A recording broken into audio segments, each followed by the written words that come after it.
Roz, a lot going on, talked about on the Sunday news shows in the U.S. today. Where do things stand with the nuclear deal? Well, we're now seeing sort of daily back and forth between the two teams, not directly, but talking sort of past one another. And certainly with the new administration in Washington, everything's really changed.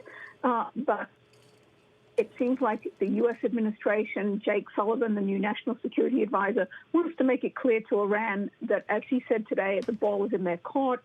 Iran is really the country that's isolated diplomatically, he pointed out, and they're the ones that need to compromise in terms of allowing inspectors and just, not making demands of the U.S., whereas Iran, through its foreign minister, has a little mantra at the moment that is commit, act, meet. So they're asking the U.S. to commit to rejoining the nuclear agreement that Trump left, then act to roll back sanctions, and then they would agree to meet. It's not clear how this will all shake out, but on net, it seems like the movement is in a positive direction. We saw late last week the U.S. moves on the snapback of sanctions seen as something of an olive branch. We're hearing from the foreign minister in Iran that he thinks this is just a continuation of the maximum pressure campaign. Is he right?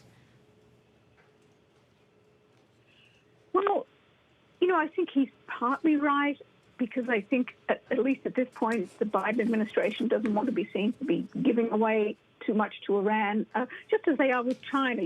They've come in with some very tough policies on the books to Iran, to China, and certainly I think over time they'd like to change the tone and roll some of those back, but they're not going to do it right away. So, if the two sides can move forward, possibly toward having talks or possibly toward rolling back some of the very crippling U.S. economic sanctions on Iran, it seems like sort of a global win. Now, we don't really have a timetable for when the U.S. might rejoin the 2015 nuclear deal that Trump pulled out of, but it seems like over time that's quite likely to happen. And, of course, a side benefit for Iran is that if the U.S. does lift any or all of those economic sanctions, it could really boost the economy there and the regional economy as well. So I think everybody understands just how much is at stake and what the positives could be from this, but it's going to take some time and nobody wants to be the first to blink. So I think that's where we stand at the moment.